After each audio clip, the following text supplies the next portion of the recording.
Football ഫാമിന്റെ പുതിയ വീഡിയോയിലേക്ക് എല്ലാ മാന്യപ്രേക്ഷകർക്കും സ്വാഗതം. നമ്മൾ ഇന്ന് ചർച്ച ചെയ്യാൻ പോകുന്നത് 2026 വേൾഡ് കപ്പിന്റെ പ്രീ ക്വാർട്ടർ മത്സരങ്ങളൊക്കെ അവസാനിച്ചു. ക്വാർട്ടർ ഫൈനലിന്റെ ലൈനപ്പുകളൊക്കെ തെളിഞ്ഞിരിക്കുക. അപ്പോൾ പ്രീ ക്വാർട്ടർ മത്സരങ്ങളിൽ ആരൊക്കെയാണ്, ആർക്കെതിരെയൊക്കെയാണ് വിജയിച്ചത്, എന്തൊക്കെയാണ് ഈ സംഭവങ്ങൾ, വികാസങ്ങൾ, അതേപോലെ തന്നെ ഇനി അടുത്ത റൗണ്ടിലേക്ക് സെമി ഫൈനലിലേക്ക് ക്വാർട്ടർ മറികടന്ന് ആരൊക്കെയാണ് പോവുക, അതേപോലെ തന്നെ ഫൈനലിലേക്ക് കപ്പ് നേടും, അതിനെക്കുറിച്ചുള്ള ഒരു ചർച്ചയാണ് ഞാനും റെഹാനും തമ്മിൽ ഇവിടെ നടത്താൻ പോകുന്നത്. ഒരു പ്രഡിക്ഷൻ ആൻഡ് ആഫ്റ്റർ വ്യൂ എന്ന ഒരു വീഡിയോ ആയിരിക്കുന്നു. അതെ, അപ്പോ ആദ്യമേ തുടങ്ങിയാലോ?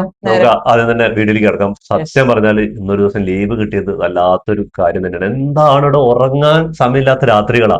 എന്താ പറയുക, രാത്രിയും രാവിലെയും അർദ്ധരാത്രിയും പുലർച്ചയ്ക്കായിട്ടുള്ള മത്സരങ്ങളായപ്പോൾ തീരെ ഈ ഒരു വേൾഡ് കപ്പ് തുടങ്ങിയ ശേഷം ശരിക്കും ഒന്ന് ആത്മാർത്ഥമായിട്ട് ഉറങ്ങിയിട്ടില്ല എന്നുള്ള കാര്യം. അത് എല്ലാവരും എഫക്റ്റ് ഒക്കെ ഉണ്ടാവും, എല്ലാവരും അതേ ഒരു പരിപാടിയിലൂടെ പോയിക്കൊണ്ടിരിക്കുക. അപ്പൊ നമുക്ക് ആദ്യ മത്സരങ്ങൾ മുതൽ തുടങ്ങാം. ആദ്യ മത്സരം അപ്പൊ നമ്മൾക്ക് വീഡിയോയിലേക്ക് കടക്കാം. ആദ്യത്തെ മത്സരം നോക്കുകയാണെങ്കിൽ പരുഗ്വേ വേഴ്സസ് ഫ്രാൻസ് ആയിരുന്നു. അതിൽ ഫ്രാൻസ് 1-0 കഷ്ടിച്ച് ജയിച്ചു. അത് പറഞ്ഞാല് ഒരു അട്ടിമറി പ്രതീക്ഷ വന്നാണ് പരോഗ്യ, എന്താ പറയുക, ജർമ്മനിയെ അട്ടിമറിച്ചിട്ടാണ് പരോഗ്യ ഈ റൗണ്ടിലേക്ക് ഫ്രാൻസിനെ വരുന്നത്. അപ്പോൾ ഫ്രാൻസിന് അട്ടിമറിക്കാൻ കെൽപ്പുണ്ടോ ചോദിച്ചാൽ അവര് കെൽപ്പുള്ള പ്രകടനം തന്നെയാണ് കാഴ്ചവെച്ചത്. പക്ഷെ ഒരുപാട് ഫൗളും അതേപോലെ തന്നെ എന്താ പറയാ, സൗത്ത് അമേരിക്കൻ ടൈപ്പ് ഫുട്ബോൾ ആയിരുന്നു. സൗത്ത് അമേരിക്കയിലെ ഏറ്റവും കൂടുതൽ ഫൗൾ കളിക്കുന്ന ടീമുകളിൽ ഒന്നാണ് ഈ പരോഗ്യ എന്ന് പറയുന്ന ടീമുകൾ. അപ്പൊ അവർക്ക് ഫ്രാൻസിന്റെ, പക്ഷെ അവർ ആ ഫ്രാൻസിന്റെ ഡിഫൻസിനെ ആ ഒരു പെനാൽറ്റിയിലൂടെയാണ് അവർക്ക് ആ ഒരു ഗോൾ സ്കോർ ചെയ്യാൻ പറ്റിയത്. ബാക്കി മൊത്തം 90 മിനിറ്റും അവർ ഡിഫൻസ് ചെയ്ത് നിന്നുള്ള കാര്യമാണ്. ഡിഫൻസീവ് കളിക്കുന്നതും ഒരു ഫുട്ബോളിന്റെ ഒരു ഇതാണ്. അങ്ങനെ എംബാപ്പെ, ഡിസൈഡൂയ, അതേപോലെ തന്നെ ഡെംബെലെ, ഒലീസി, ഇവരൊക്കെ ഈ എന്താ പറയാ ബാർക്കോള, ഇവരൊക്കെ അടങ്ങുന്ന ആ ഒരു അറ്റാക്കിംഗ് ത്രയത്തെ ശരിക്കും പിടിച്ചു കെട്ടുകയാണ് ശരിക്കും ഫ്രാൻസിന്റെ ആ ഒരു ഇത്രയും നല്ലൊരു അറ്റാക്കിങ്ങിന് ആ പരോഗ്യ എന്ന് പറയുന്ന ടീം. അവര് ഫൗള് കളിച്ചെന്തോ അത് ഫിസിക്കൽ ഗെയിമും കാര്യങ്ങളൊക്കെ ഫുട്ബോളിലുള്ള കാര്യം എന്നറിയാം. പക്ഷെ അമ്മാതിരി ഫൈറ്റ് കൊടുത്തിട്ട് അവര് ആ ഒരു ഒരൊറ്റ പെനാൽറ്റിയിലാണ് എംബാപ്പെ ആ ഒരു പെനാൽറ്റിയിലൂടെ സ്കോർ ചെയ്യാണ്. അങ്ങനെ അവര് അടുത്ത റൗണ്ടിലേക്ക് കയറി. എത്ര ബസ് പാർക്കിംഗ് ഇങ്ങനെയാണ്, ലോറി പാർക്ക് ചെയ്ത് എന്ത് പറഞ്ഞിട്ട് കാര്യമില്ല, അവര് ഫുട്ബോൾ കളിക്കേണ്ട രീതി കളിച്ച് അവര് ഫ്രാൻസിനെ കഷ്ടിച്ച് ജയിപ്പിച്ച് ബേസിക്കലി. അതെ, അങ്ങനെ ഫ്രാൻസ് അടുത്ത റൗണ്ടിലേക്ക് കയറി. നമ്മൾ അടുത്ത മത്സരം നോക്കുകയാണെങ്കിൽ മൊറോക്കോ വിസസ് കാനഡയാണ്. കാനഡ, അത് ഹോസ്റ്റ് കൺട്രി ആയിട്ടുള്ള കാനഡ ആദ്യമായിട്ട് വേൾഡ് കപ്പിൽ നിന്ന് പുറത്താവുന്ന ഒരു മത്സരമാണ്. മൊറോക്കോ 3-0. ശരിക്കും ഈ വേൾഡ് കപ്പിൽ ശക്തരായ ഒരു ടീം എന്ന് പറഞ്ഞാൽ മൊറോക്കോ തന്നെ. ഈജിപ്തിൽ നിന്ന് ആഫ്രിക്കക്കാരുടെ ഒരു ശക്തി കാണിച്ച ഒരു മത്സരം തന്നെയാണ്. അവർ ഈ ഒരു വേൾഡ് കപ്പിൽ മൊത്തം നോക്കി കഴിഞ്ഞാൽ അവരുടെ പ്രകടനം അതിനെ ഇതാക്കുന്നതാണ്. അപ്പൊ മൊറോക്കോ കാനഡയെ 3-0 പരാജയപ്പെടുത്തിയത്. അത് കിടിലൻ മത്സരമായിരുന്നു.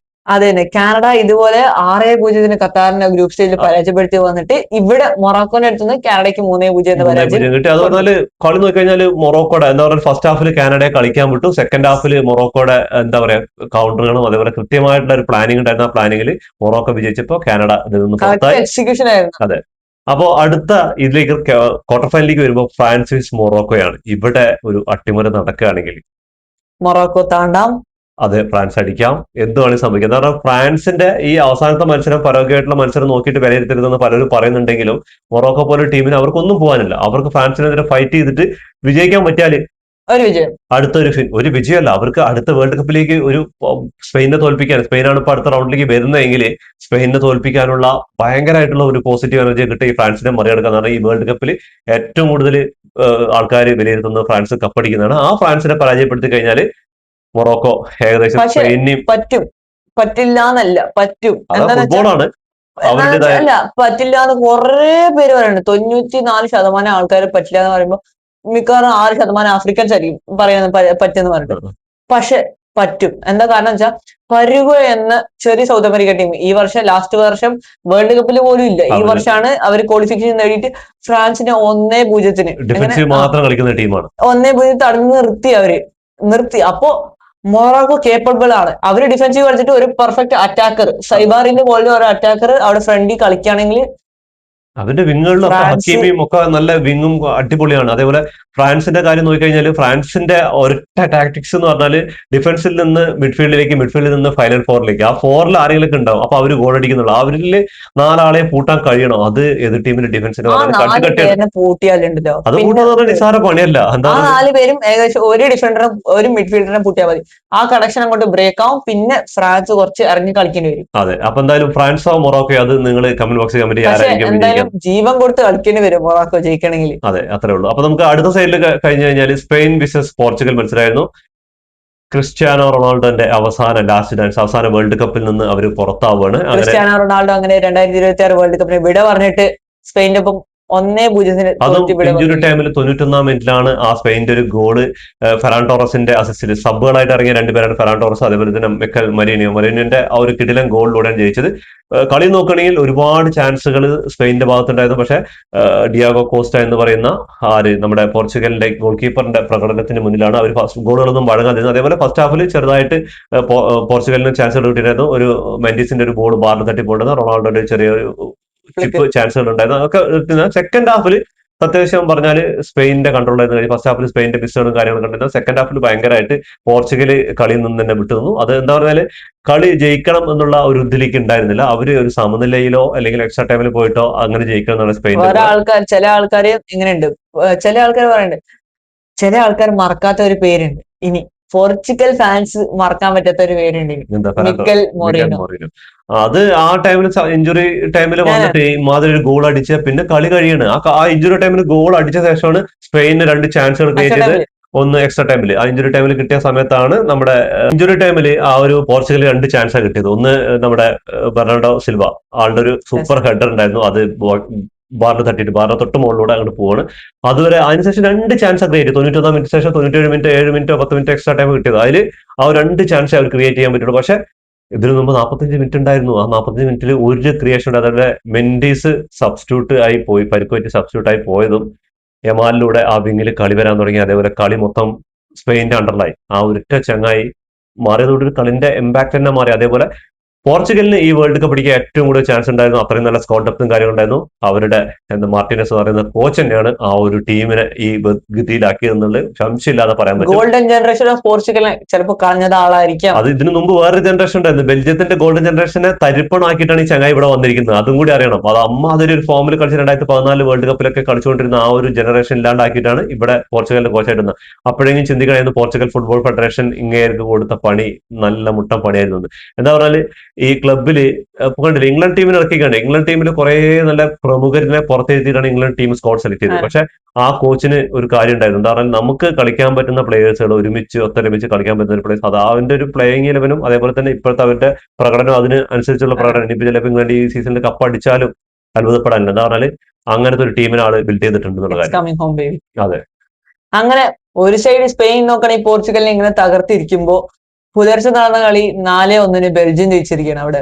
പിന്നെ ഒരു കാര്യമുണ്ട്, ഈ English telecast, English media, English എല്ലാ ഇംഗ്ലീഷ് ടെലികാസ്റ്റ് ചെയ്യുന്ന ചാനൽസും, അതായത് ഫോക്സ്, അങ്ങനെ കുറെ അമേരിക്കന്റെ ചാൻസ് കുറെ പ്രാവശ്യം ഹൈഡ്രേഷൻ ബ്രേക്കിൽ, ഹാഫ് ടൈമിൽ, കളി കഴിഞ്ഞിട്ട് എല്ലാ പ്രാവശ്യം കളി അടുത്ത ആഴ്ചയായിരിക്കും നടക്കാൻ പോകും. പക്ഷെ ഇപ്പൊ തന്നെ അവര് അവര് ഹോസ്റ്റ് കൺട്രി ആണ്. അതേപോലെ തന്നെ അവര് ഈ പ്രീ ക്വാർട്ടർ വരെ എത്തിയിട്ടുണ്ട്. അപ്പൊ പ്രീ ക്വാർട്ടറിൽ ബെൽജിയത്തിന് 4-1 പരാജയപ്പെട്ടത്. ആ പരാജയം എന്ന് പറഞ്ഞാല് അതിന്റെ ഇടയിൽ ഒരു സംഭവം ഉണ്ടായിട്ടുണ്ട്. റെഡ് കാർഡ് നമ്മുടെ ഒരു രാജ്യത്തിന്റെ ഒരു പ്രധാനമന്ത്രി ആള് വിളിച്ചു പറയാണ് ഫിഫയ്ക്ക് ഈ റെഡ് കാർഡിൽ എന്താണ് ഇത് ചെയ്യണം എന്ന് പറഞ്ഞിട്ട്. അങ്ങനെ ഫിഫ ആ റെഡ് കാർഡ്, അമേരിക്കന്റെ ഒരു പ്ലെയറുടെ റെഡ് കാർഡ് പിൻവലിക്കുകയാണ്. എന്താ കഥ ആലോചിച്ചു. ഒരു ടീമിന്റെ കോച്ച് ചെയ്യാന്ന് പറഞ്ഞാൽ ആ ഒരു പരിപാടിയൊക്കെ വെക്കണം. എന്നിട്ട് ആളെന്താ പറഞ്ഞതെന്ന് പറഞ്ഞാല് ഇത് ഞാൻ അപ്പീൽ ചെയ്തുള്ളൂ, പക്ഷെ ഫിഫ അത് ഡിസ്ക്വാളിഫൈ ആയി, ആ ഒരു റെഡ് കാർഡ് ഒഴിവാക്കി തന്നു എന്നാണ്. അതേപോലെ തന്നെ ഫ്രണ്ട്സിന്റെ ഒലീസിന്റെ ഒരു യെല്ലോ കാർഡ് ഉണ്ട്, അതിനുവേണ്ടി അപ്പീൽ കൊടുത്തിട്ട് ഫിഫ അത് തള്ളുക ചെയ്ത്. അപ്പൊ ഇങ്ങനെയുള്ള കുറെ പരിപാടികൾ ഇതിന്റെ പിന്നിൽ നടക്കുന്നുണ്ട്. ഇത് പണ്ട് 2000 മറഡോണ മരിക്കുന്നതിന് മുമ്പ് മറഡോണ ഒരു കാര്യം പറഞ്ഞു, അമേരിക്കയിൽ നടക്കുന്ന വേൾഡ് കപ്പ് അത് ശരിക്കും ഈ പരസ്യവും അതേപോലെ തന്നെ ബിസിനസ് ആയിരിക്കും. അത് വേൾഡ് കപ്പിന് ഉപരി പറഞ്ഞത് എങ്ങനെയാ വെച്ചാൽ ഇപ്പൊ നടക്കുന്ന വേൾഡ് കപ്പ് ഒക്കെ 2 പകുതികളായി വെച്ചിട്ട് നടക്കും. ഒന്ന് ഹാഫ് ടൈം പിന്നെ ഫുൾ ടൈം. പക്ഷെ അമേരിക്കയിൽ പോണേ കളി 4 പിരിവെന്നാണ്. ഫുൾ ടൈം, ഹാഫ് ടൈം, ഇപ്പൊ പിന്നെ മൊത്തം പരസ്യത്തിനും കാശിനും ബിസിനസിനും വേണ്ടിയിട്ടായിരിക്കും കളി എന്ന് പറഞ്ഞിരിക്കുന്നത്. 2018 അത് ഓരോ കാര്യം നോക്കിയാൽ മതി. അവിടുത്തെ സ്റ്റേഡിയത്തിലെ റേറ്റ് ആണെങ്കിലോട്ടെ, മെട്രോയ്ക്ക്, അതുപോലത്തെ അവിടുത്തെ ഹോട്ടലുകളുടെ റേറ്റ് എല്ലാം വൻകിട ലാഭത്തിലാണ് അവർ ഈ പർഷ്യൻ കയ്യേണ്ട റെഫറി തുടങ്ങില്ല എന്നൊക്കെ പറയുന്നത്. അതെ, അപ്പൊ അങ്ങനെയൊക്കെ ഉണ്ടായിട്ട് അങ്ങനെ ബെൽജിയം 4-1 പരാജയപ്പെടുത്തി. ഇനി റെഡ് കാർഡ് അല്ല, ഇനി എന്ത് കാർഡ് കൊണ്ടുവന്നാലും മറ്റാൾക്ക് ഇറങ്ങി കളിക്കാൻ പറ്റില്ലല്ലോ. എന്നാ പിന്നെ ഒരു കൈ നോക്കിയിട്ടുണ്ടാവും. അങ്ങനെ അടുത്ത മത്സരം നോക്കുകയാണെങ്കിൽ ബ്രസീൽ വിസസ് നോർവേ മത്സരമാണ്. ബ്രസീലിനെ 2-1 പരാജയപ്പെടുത്തി നോർവേ അടുത്ത റൗണ്ടിൽ കയറാണ്. ഈ ഒരു കളിയിൽ ചുരുക്കി പറയുകയാണെങ്കിൽ ബ്രസീലിന് നോർവേന്റെ ടാക്ടിക്സിൽ ബ്രസീലും ആഞ്ചലോട്ടിയും വീണു പോയി എന്ന് തന്നെ പറയാൻ പറ്റില്ല. എന്താ കാരണം എന്ന് പറഞ്ഞാല് ബ്രസീലുകാരനെ തോൽപ്പിക്കാൻ വേണ്ടിയിട്ട് എന്നിട്ട് നോർവേന്റെ കോച്ചും നോർവേന്റെ ടീമും എടുത്ത അടവ് എന്ന് പറഞ്ഞാൽ പരമാവധി ബോൾ ബ്രസീലിന് കൊടുക്കാതെ, എന്താ പറയുക, ഫസ്റ്റ് ഹാഫിൽ പെനാൽറ്റി കിട്ടി, പെനാൽറ്റി കിട്ടി, അതേപോലെ ഒരു ഗോൾഡൻ ചാൻസ്, എൻട്രിക്കിന്റെ ആ ഒരു ഗോൾഡൻ ചാൻസ് മിസ് ചെയ്യുന്നു. അങ്ങനെ ഒരു നിരവധി അവസരങ്ങൾ മിസ്സാക്കിയിട്ട് ബ്രസീൽ ഇങ്ങനെ പോകുന്ന സമയത്ത് ഏറ്റവും കൂടുതൽ ബോൾ പൊസിഷൻ കയ്യിൽ ഒതുക്കി വെച്ചിട്ട് നോർവേ ആ ഒരു ചാൻസിന് വേണ്ടി, ഹാലൻഡിന്റെ ആ ഒരു ഗോൾഡൻ ചാൻസിന് വേണ്ടിയിട്ട് വെയിറ്റ് ചെയ്തു. അങ്ങനെ ആദ്യ ഗോൾ അടിക്കുന്നു. രണ്ടാം ഗോൾ പിന്നെ പറയേണ്ട, അത്രയും സിമ്പിൾ ആയിട്ട് ഹാലൻഡ് ഹോൾഡ് ചെയ്ത് അങ്ങനെ ബ്രസീലിന്റെ വല തുടച്ചു. പിന്നെയും വീണ്ടും ഒരു പെനാൽറ്റിയിലൂടെ ബ്രസീൽ 2-1 തിരിച്ചു വരുന്നു. പക്ഷെ ആ ഒരു രണ്ടാമത്തെ ഗോൾ ഡിഫെൻഡ് ചെയ്തിരുന്നെങ്കിൽ എക്സ്ട്രാ ടൈമിൽ പോയിട്ടാണ് ബ്രസീലിന് എന്തെങ്കിലും ചെയ്യാൻ പറ്റുന്നത്. ബ്രസീൽ സത്യം പറഞ്ഞാൽ ആ ഒരു ബോൾ റിക്കവർ ചെയ്യാനോ അല്ലെങ്കിൽ തിരിച്ച് ഗോൾ അടിക്കണമെന്നോ ഉള്ള ഒരു ഒറ്റ ഇതുണ്ടായിരുന്നില്ല. അവര് ഇങ്ങനെ ആ ഒരു കളിക്കുന്ന ഒരു സ്റ്റാൻഡിൽ തന്നെയായിരുന്നു അവസാനം വരെ കളിച്ചുകൊണ്ടിരുന്നത്. അവസാനം കുറച്ച് നേരമാണ്, ഒരു 10 മിനിറ്റ് ആണ് ബ്രസീൽ. ഞാനൊരു അർജന്റീന ഫാനാണ്, പക്ഷെ ഈ ബ്രസീലിന്റെ കളി ഇങ്ങനെ ആ ജോഗോ ബോനിറ്റോ എന്ന് പറയുന്ന ഒരു രീതി അത് നാശമായി പോകുമ്പോ എനിക്കും കുറച്ച് സങ്കടം ഉണ്ടായിരുന്നു. അതായത് കാർലോ അഞ്ചലോട്ടി റയൽ മാഡ്രിഡ് വിചാരിച്ചിട്ട് ജോഗോ ബോനിറ്റോ കിങ്സിന്റെ അടുത്താ വരുന്നത്. അതെ, അങ്ങനെ ആ കളി മാറ്റിയത് എന്തിനാ? അത് അവര് ബ്രസീലിന്റെ ഇതാണ് ഫുട്ബോൾ റിലീജിയൻ ആണ് അവർക്ക് ബേസിക്കലി. അതെന്താ പറഞ്ഞാല് ബ്രസീലിന്റെ എല്ലാ പ്ലേയേഴ്സിനും സ്വതന്ത്രമായിട്ട് കളിക്കാൻ, ഇൻഡിപെൻഡന്റ് ആയിട്ട് കളിക്കാനുള്ള ഒരു ഇതാണ് അവരുടെ ഇതുവരെ കണ്ട കളികളൊക്കെ. പക്ഷെ ഇപ്പൊ അഞ്ചലോട്ടി വന്ന ശേഷം അഞ്ചലോട്ടിക്ക് ഒരൊറ്റ കാര്യം ഉണ്ടായിരുന്നു. അഞ്ചലോട്ടിക്ക് എന്ന് പറഞ്ഞാൽ ഈ ബ്രസീൽ ടീമിനെ കൊണ്ടുപോയിട്ട് ഇനിയിപ്പോ എന്തായാലും ഇപ്പൊ നെയ്മർ ജൂനിയർ എടുത്ത് തന്നെ എന്തായാലും ഒരു ഫിറ്റ് അല്ല എന്ന് പറഞ്ഞ ടീമിനെ എടുക്കണ്ട, അതിനേക്കാളും നല്ല നല്ല പ്ലേയേഴ്സുകൾ. പക്ഷെ ഫാൻസുകാരന്റെ ഒരു ഇതുണ്ടല്ലോ, ഇപ്പൊ നെയ്മർ ജൂനിയർ എടുക്കാതെ എങ്ങാനും ഈ ക്വാർട്ടറിൽ പോയത് ഇപ്പൊ ഔട്ടായതെങ്കിൽ അഞ്ചലോട്ടിനെ സാക്ക് ചെയ്തിട്ടുണ്ടാവും. അതേപോലെ തന്നെ അഞ്ചലോട്ടിക്ക് നല്ല ഇതിൽ നിന്ന് ഇവരുടെ ആരാധകരുടെ നല്ല ഇത് വന്നിട്ടുണ്ടാവും. അതുകൊണ്ട് മാത്രമാണ് ആ നെയ്മർ ജൂനിയറുടെ ടീമിലെടുത്തിട്ടും ആൾ ഒരുപാട് മത്സരങ്ങൾ കളിച്ച് അവസാനത്തെ മത്സരം അതിന് മുമ്പുള്ള ഒരു മത്സരം മാത്രമേ കളിപ്പിച്ചിട്ടുള്ളൂ. ഫിറ്റല്ലാത്ത പ്ലെയറിനെ പിന്നെ എടുക്കേണ്ട കാര്യമില്ലല്ലോ. അങ്ങനെ ആൾക്ക് ഇനി ഒരു 5 കൊല്ലം അല്ലെങ്കിൽ അടുത്ത വേൾഡ് കപ്പ് വരെ ബ്രസീലിൽ തുടരാൻ വേണ്ടിയിട്ടുള്ള സെറ്റപ്പ് ആക്കിയിട്ടാണ് ആൾ പോയിരിക്കുന്നത്. പക്ഷെ ജോഗോ ബോനിറ്റോ എന്ന് പറയുന്ന ഒരു സാധനം നശിപ്പിക്കാൻ പറ്റിയതല്ല. അത് ഞാൻ പറയണം ഇവിടെ. ഞാൻ ഇത് പറയാൻ കുറെ ഗാനങ്ങളുണ്ട്, പക്ഷെ മെയിൻ ആയിട്ടുള്ള ഗാനം ഞാൻ കണ്ട ബ്രസീല്, ഞാൻ കാണാത്ത ബ്രസീല് കാണണം എന്ന് ആഗ്രഹം ഉണ്ടായിരുന്നു. ഞാൻ ഇതുവരെ ബ്രസീലിന്റെ കളി അങ്ങനെ ഒന്നും ഇരുന്ന് കണ്ടിട്ടില്ല, പക്ഷെ നോർവേനൊപ്പം കാണാം ഇങ്ങനത്തെ ഒരു ബ്രസീൽ ഉണ്ടായിരുന്നു. ആ ഹൈലൈറ്റ്സ് ഒക്കെ കണ്ടിട്ട് ഞാൻ കളി കാണാൻ വരുമ്പോ ഇതാണോ ബ്രസീൽ എന്ന് എനിക്ക് ഒന്ന് ഷോക്കായി നിൽക്കണം. ടാക്ടിക്സിൽ നോർവേന്റെ ടാക്ടിക്സിൽ ബ്രസീൽ പെട്ടു. അങ്ങനെ ബ്രസീൽ പുറത്തായിരിക്കണം. അങ്ങനെ പോർച്ചുഗലിന് പുറകിൽ നെയ്മർ ജൂനിയർ, ക്രിസ്ത്യാനോ റൊണാൾഡോയ്ക്ക് പുറകിൽ തന്നെ നെയ്മർ ജൂനിയറും ഈ വേൾഡ് കപ്പിൽ നിന്ന് പുറത്തായി. അങ്ങനെ നെയ്മർ ജൂനിയർ 2026 വേൾഡ് കപ്പ് വിട പറഞ്ഞിരിക്കുന്ന വേൾഡ് കപ്പ്. പിന്നെ ഒരു കാര്യമുണ്ട്, നമ്മള് ബ്രസീല് അങ്ങനെ പുറത്തായിട്ട് അടുത്ത കളി നോക്കണമെങ്കിൽ മെക്സിക്കോ വേഴ്സസ് ഇംഗ്ലണ്ട്. മെക്സിക്കോക്കാര് വേറെ ലെവലാണ് കേട്ടോ. തീപ്പാറ കളി എന്ന് പറഞ്ഞാൽ ഒരു രക്ഷയില്ല. തീപ്പാറ കളി. അത് 36-ാം മിനിറ്റിലും 38-ാം മിനിറ്റിലും കളി തുടങ്ങി. ഫസ്റ്റ് ഹാഫ് പറഞ്ഞാൽ രണ്ട് ടീമും തീ കളി. 36-ാം മിനിറ്റിലും 38-ാം മിനിറ്റിലും ബെലിഹാമിന്റെ കിടിലൻ ഡബിൾ ഗോളിലൂടെ ഇംഗ്ലണ്ട് മുന്നോട്ട് വരികയാണ്. അതിനുശേഷം നോക്കിക്കഴിഞ്ഞാൽ മെക്സിക്കോ തിരിച്ചു ഗോൾ അടിക്കുന്നു. ആ ഒരു മിനിറ്റുകൾ വ്യത്യാസത്തിൽ മെക്സിക്കോ തിരിച്ചു ഗോൾ അടിക്കുന്നു. വീണ്ടും ഇംഗ്ലണ്ട് 3-1 സ്കോർ ചെയ്യണം. അതിനുശേഷം ഒരു പെനാൽറ്റി കിട്ടിയാണ് ഇംഗ്ലണ്ട് ഹാരിക്കെയിനിലൂടെ ഗോൾ സ്കോർ ചെയ്യുന്നത്. അതിനുശേഷം വീണ്ടും മെക്സിക്കോയ്ക്ക് ഒരു പെനാൽറ്റി, ഈ ഹാരിക്കെയിനിലൂടെ തന്നെ മെക്സിക്കോയ്ക്ക് ഒരു പെനാൽറ്റി കിട്ടുന്നു. അങ്ങനെ 3-2 ആവുന്നു. അതിനിടയിൽ ഇംഗ്ലണ്ട് റെഡ് കാർഡ് കിട്ടുന്നു. റെഡ് കാർഡിന് ശേഷം കളി മൊത്തം മെക്സിക്കോ ഏത് സമയം ഗോൾ അടിക്കുന്ന ഉള്ള ഇമ്പാക്റ്റിൽ നിൽക്കുക, ഒരു തരത്തിലും വിട്ടുകൊടുക്കില്ല എന്ന് പറഞ്ഞിട്ട് ഇംഗ്ലണ്ട് ആ ഒരു പെനാൽറ്റി ബോക്സിന്റെ ഉള്ളിൽ തന്നെ നിന്ന് ഫുൾ ടൈം 54 മിനിറ്റ് മുതൽ ഒരു റെഡ് കാർഡ് കിട്ടിയിട്ട് 10 പേരുമായിട്ട് അടങ്ങിയ അവരുടെ പോരാട്ട വീര്യം ഒരു രക്ഷയില്ല. എല്ലാ പ്ലേയേഴ്സും ആ ഒരു ബാറ്റിന് വേണ്ടിയിട്ട് മരിച്ച് കളിച്ചു തന്നെ പറയാം. അങ്ങനെ ഇംഗ്ലണ്ട് എന്റെ തീപ്പാറ കളിയായിരുന്നു. ഈ വേൾഡ് കപ്പ് തന്നെ ഒരു ബെസ്റ്റ് മാച്ച് ആയിരുന്നു. സെക്കൻഡ് ഹാഫിലെങ്ങാനും ആ ഒരു ഇതായിരുന്നെങ്കിൽ, ഈ ഒരു 10 പേരല്ലാതെ റെഡ് കാർഡ് ഇല്ലായിരുന്നെങ്കിൽ ചിലപ്പോ ഇതിൽ കൂടുതൽ ഗോളുകൾ, ചിലപ്പോൾ 5-6 ഗോളുകൾ അങ്ങോട്ടും ഇങ്ങോട്ടും അടിച്ചിടാം. അത്രയും നല്ല ടീം രണ്ടും. അതേപോലെ തന്നെ മത്സരത്തിന് മുമ്പായിട്ട് ഇംഗ്ലണ്ടിന്റെ ഹോട്ടലിലൊക്കെ മെക്സിക്കൻ ആരാധകര് വെടിക്കെട്ടും കാര്യങ്ങളൊക്കെ നടത്തിയിട്ടുണ്ടായിരുന്നു. അത് എന്ത് ഒരു പരിപാടിയാണെന്ന് എനിക്ക് മനസ്സിലായി. അത് എല്ലാവരും ഒരു മനുഷ്യന് ടീമാണെങ്കിൽ കളിക്കുക, നേരിട്ട് കളിക്കുക, സ്റ്റേഡിയത്തിൽ ആവാം, എന്ത് പണിയാവാം. പക്ഷെ സ്റ്റേഡിയത്തിന്റെ പുറത്ത് വെച്ചിട്ട് ഹോട്ടലുകളിൽ പോയിട്ട് പടക്കം പൊട്ടിക്കല്, ഹോൺ അടിക്കല്, വണ്ടി കൊണ്ടുപോയി സൗണ്ട്. അതുകൊണ്ടാണ് ആ ഒരു മെറ്റ്ലൈറ്റ് സ്റ്റേഡിയത്തില്, മെക്സിക്കൻ സിറ്റി സ്റ്റേഡിയത്തില്, ഈ സ്റ്റേഡിയത്തില് ആകെ 2 മത്സരമാണ് മെക്സിക്കോ ഇതുവരെ തോറ്റുള്ളത്. അവിടെ സമുദ്രാന്തരത്തിൽ നിന്ന് 1700 അടിയൊക്കെ മുകളിലേക്കാണ് ഈ സ്റ്റേഡിയത്തിൽ. അപ്പോൾ വയാഗ്ര യൂസ് ചെയ്യാൻ വേണ്ടിയിട്ട് ഇംഗ്ലണ്ട് ടീമിന് അനുമതിയൊക്കെ ഫിഫ കൊടുത്തിട്ടുണ്ടായിരുന്നു. എന്നിട്ട് ആ ഒരു പോരാട്ട വീര്യം എന്താണ്, ഇതിനൊക്കെ എതിരെ അവർ പോരാടി ജയിച്ചു എന്ന് പറയും. അപ്പൊ കർമ്മ അതേപോലെ തിരിച്ചടിച്ചിരിക്കുകയാണ്. അങ്ങനെ അടുത്ത മത്സരം നോക്കുകയാണെങ്കിൽ സ്വിറ്റ്സർലാൻഡ് വേഴ്സസ് കൊളംബിയ ആണ്. അപ്പൊ ഈ കളിയിൽ രണ്ടുപേർക്കും നല്ല ചാൻസ് ഉണ്ടായിരുന്നു. രണ്ടുപേർക്ക് ഫിനിഷ് ചെയ്യാനുള്ള ക്ലിനിക്കൽ ഫിനിഷർ ആയിട്ട് തീപ്പാറ കളിയായിരുന്നു. രണ്ടുപേർക്ക് ഫിനിഷിംഗ് ഇല്ലായ്മയോ അതേപോലെ ഗോൾ കീപ്പർമാരുടെ പെർഫോമൻസും അടിപൊളിയായിരുന്നു. അങ്ങനെ കിടിലം മത്സരം. ഒരു 2 പേര് 50-50 ചാൻസ് ആയിരുന്നു ആ മത്സരം പോയത്. അങ്ങനെ അതിൽ നിന്ന് സ്വിറ്റ്സർലാൻഡ് പെനാൽറ്റി ഷൂട്ട് ഔട്ടിൽ വിജയിച്ച് കയറിയിരിക്കുകയാണ്. അടുത്ത മത്സരം നോക്കുകയാണെങ്കിൽ അർജന്റീന വേഴ്സസ് ഈജിപ്റ്റ്. എന്റെ അമ്മോ, അല്ല അല്ല ആരാ പറഞ്ഞു അർജന്റീന ഫാൻസ് ഈ വേൾഡ് കപ്പ് ഇത്ര ഫ്രീ ആയിട്ടിരുന്ന് കളി കാണുന്നത്? ഞാൻ രണ്ടാമത്തെ കളിയാണ് ഈ അറ്റാക്ക് വരുത്തുന്നത്. അന്ന് കേപ്പവർദ്ധയുടെ കൂടെ ഒരു കളി ഇമാതിരി അറ്റാക്ക് വരുത്തി. അതിനുശേഷം ഇന്നലെ 2-0 തോറ്റു എന്ന് വിചാരിച്ച് കളി കുറെ പേര് TV ഓഫ് ചെയ്തിട്ട് പോയിട്ട് കുറെ പേര് കളി നിർത്തിയിട്ടുണ്ടാവും. കുറെ പേര് ട്രോളുകൾക്ക് റെഡിയാക്കി നിന്നാ. പക്ഷെ ഇവര് എന്തുകൊണ്ടാണ് ലോക ചാമ്പ്യന്മാരും അതേപോലെ തന്നെ എന്തുകൊണ്ടാണ് ഈ ലയണൽ മെസ്സിയെ ഗോട്ട് എന്ന് വിളിക്കുന്നതിനുള്ള ഒറ്റ എക്സാമ്പിൾ, മറുപടി ഒരൊറ്റ സാധനം ആ ഒരു 10-11 മിനിറ്റ് കൊണ്ട് ആ 3 ഗോൾ തിരിച്ചടിച്ചിട്ട് 15 മിനിറ്റ് കംബാക്ക് അടിക്കുന്നത്. എന്താ പറഞ്ഞാൽ ഒരാളും പ്രതീക്ഷ ഉണ്ടാവില്ല. അർജന്റീന ഉറച്ച ഫാൻസുകളിൽ ചിലപ്പോ ഒരു 2% അല്ലെങ്കിൽ 5% പേര് ഞാൻ പറഞ്ഞിട്ടുണ്ടായിരുന്നു ഒരു ഗോൾ തിരിച്ചടിച്ചാൽ അവര് കംബാക്ക് അടിക്കും, തിരിച്ചു വരുന്ന പറയും. ഞാന് രണ്ടാമത്തെ ഗോൾ കൺസീഡ് ചെയ്തപ്പോ തന്നെ പറഞ്ഞ് കളി പോയി. അങ്ങനെ ഞാൻ അങ്ങനെ നിരാശയായിട്ട് ഇരിക്കുമ്പോഴാണ് മെസ്സി അല്ല ആദ്യത്തെ ഗോൾ അടിക്കുന്നത്. മെസ്സിയുടെ അസിസ്റ്റന്റ്. അപ്പൊ ഈ ഒരു കളി എന്ന് പറഞ്ഞാൽ അതിൽ കോൺട്രവേഴ്സിയും കാര്യങ്ങളൊക്കെ ഉണ്ട്. അത് രണ്ട് ടീമിനും കോൺട്രവേഴ്സിയും കാര്യങ്ങളൊക്കെ പറയുന്നുണ്ട്. അതൊക്കെ കളിയുടെ ഭാഗത്തോട് നയിക്കും. പക്ഷെ ഗോൾ അടിച്ച് കളി മെനഞ്ഞ് ഗോൾ അടിക്കുന്നവരാണ് കൊറേ പേര് അതിന്റെ അത്രയും ഈക്വൽ ആയിട്ട് കുറെ പേര് ഡിഫെൻഡിങ് ചെയ്യാൻ അത് തീർച്ചയായിട്ടും അർജന്റീന ഫാൻസ് അല്ലാണ്ട് കുറെ പേര് ന്യൂട്രൽ ആയിട്ടുള്ള ആൾക്കാർ.